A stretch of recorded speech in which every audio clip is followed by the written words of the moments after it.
Kitchen में चल रही मिक्सी की आवाज़ सुनकर सीता जी टीवी देखना छोड़कर उठकर किचन में पहुंच गईं। बहू, सबका खाना तो हो गया है, तो अब तुम क्या बना रही हो? सीता जी ने अपनी बहू प्रज्ञा से पूछा। माँ जी, मैं वो अपने लिए कुछ खाना बना रही हूँ। प्रज्ञा मिक्सी में मसाला पीसते हुए बोली। क्या ही ज़रूरत थी बनाने की? फ्रिज में सुबह की सब्जी तो रखी है, वो खा लो। अब ये ताज़ा बनाकर खाओगी तो वो बेकार हो जाएगी। ऐसे अन्न बर्बाद करना घर की लक्ष्मी को शोभा नहीं देता। कहते हुए सीता जी फ्रिज खोलकर सब्जी लाने गईं तो देखा फ्रिज में सब्जी का कटोरा ही नहीं था। तुमने सब्जी फेंक दी, खा नहीं सकती थी। हमने तो कभी ऐसे अन्न बर्बाद नहीं किया। तुम कोई अलग ग्रह से उतर कर नहीं आई हो। पता नहीं बच्चे बड़े हो रहे हैं, फिर भी उन्हें अभी भी समझाने की ज़रूरत पड़ती रहती है। सीता जी गुस्से में बोली। बस माँ जी, आप सबको हमेशा ताज़ा खाना चाहिए होता है। कभी मेरी थाली में ताज़ा खाना देखा है? आपके हिसाब से घर की बहू को बचा खुचा बासी खाना ही खाना चाहिए। कम बनाने नहीं देती हो आप। कहीं कम न पड़ जाए और ज़्यादा बच गया तो वो सब मेरे हिस्से में ही आता है। मेरा भी मन करता है ताज़ा खाना खाऊं। और जो आप कह रही हैं ना कि सब्ज़ी मैंने फेंक दी, तो वो सब्ज़ी मैंने फेंकी नहीं है, बल्कि उसमें ही थोड़े और मसाले मिलाकर नया रूप देकर खाने जा रही हूँ, ताकि मुझे भी लगे कि मैं भी ताज़ा खाना खा रही हूँ। प्रज्ञा गैस बंद करके अपनी थाली सजाते हुए बोली। बहुत जुबान चला रही हो बहू। मुझे तुम्हारी बकवास सुनने का कोई शौक नहीं है। सीता जी तमतमाते हुए किचन से निकल गईं। प्रज्ञा चुपचाप मेज पर जाकर बैठ गई और खाना खाने लगी। वो आज ऐसा नहीं करती, पर कुछ देर पहले अपनी बेटी खुशी की बात सुनकर उसने ये कदम उठाया था। खुशी अपने कमरे में पढ़ाई कर रही थी। कल उसकी परीक्षा है तो उसने बड़े प्यार से कहा, माँ, कौन से मसाले डालकर बनाई है सब्जी? बहुत अच्छी खुशबू आ रही है। प्रज्ञा हूँ कर चुप हो गई। अचानक खुशी उठकर आई और बोली, माँ, सबको गरम गरम खाना खिलाती हो, ताज़े मसाले पीसकर उसका स्वाद 2 गुना कर देती हो, और खुद की थाली में हमेशा बासी खाना क्यों रखती हो? बेटा, अब बच जाता है तो फेंकना सही नहीं लगता ना, बस इसीलिए मैं खा लेती हूँ। फिर तेरी दादी कहती हैं घर की लक्ष्मी को खाना फेंकना नहीं चाहिए। जब वो खाना बनाती थी तो बचा हुआ खाना वही खाती थी, इसीलिए अब मुझे खाना होता है। प्रज्ञा ने बहुत हल्के में बात को कहा।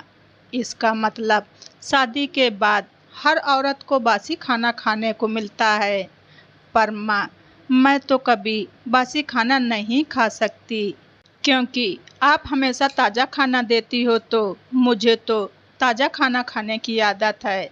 बासी कौन खाएगा?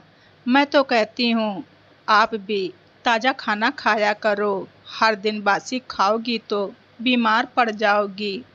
खुशी खाती जा रही थी और बोल भी रही थी।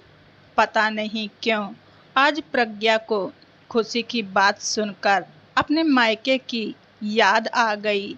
माँ भी तो एक एक कर गरम गरम रोटी खिलाती थी, खुद भी कभी बासी खाना नहीं खाती थी। अगर कभी बच भी जाता था तो वो उसे नए तरीके से फिर से मसाले देकर नया स्वाद तैयार करती थी, और सभी लोग उसे बड़े चाव से खा भी लेते थे। आलू मटर की सब्जी प्रज्ञा के लिए बची नहीं थी, और प्रज्ञा का मन सुबह की सब्जी खाने का बिल्कुल भी मन नहीं किया। फिर क्या था, अपनी माँ की तरह उसने भी हाथ आजमाया और सासू माँ मसाले की महक से किचन की ओर खिंची चली आई। वो मन ही मन खुशी को धन्यवाद कर ही रही थी कि सामने से खुशी पानी की बोतल लिए आती हुई दिखाई दी। तुम अब खाना खा रही हो मम्मी? और ये क्या, तुम्हारी थाली में आलू मटर क्यों नहीं? खुशी ने पूछा। वो सब खत्म हो गया था, प्रज्ञा ने कहा। मतलब आप फिर से बासी खाना लेकर बैठ गई क्या? माँ, समझती क्यों नहीं हो? खुशी थोड़ी नाराजगी जाहिर करके बोली। तेरी माँ कोई बासी खाना नहीं खा रही है, अपने लिए अलग से ताज़ा खाना बनाया है उसने। देख उसकी थाली में। उधर से सीता जी सुनकर बोली। खुशी प्रज्ञा की थाली में से एक चम्मच सब्जी उठाकर खा लिया। अरे, ये तो सुबह की सब्जी है, पर स्वाद बदल गया है। बस मैंने जरा उसे नया स्वाद दे दिया। खुशी, अब से तेरी मम्मी बासी खाना नहीं खाएगी और ना ही अपनी बेटी से ये कभी कहेगी कि ससुराल जाकर बासी खाना खाना। जो सबको गर्म खाना खिलाती है वो बासी खाना अब कभी नहीं खाएगी। प्रज्ञा एक एक शब्द पर जोर देते हुए बोली। खुशी प्रज्ञा के ऊपर पीछे से झुककर उसके सर पर अपना चेहरा टिकाते हुए बोली। बिल्कुल माँ, हम चाहते हैं हमारी माँ स्वस्थ रहे, बासी खाना खाकर बीमार ना पड़े। सीता जी माँ बेटी के प्यार को देखकर समझ गईं। अब कहीं बासी खाने को नए अंदाज में बहू हमें ही ना परोस दे। फिर कुछ सोचते हुए सीता जी बोली।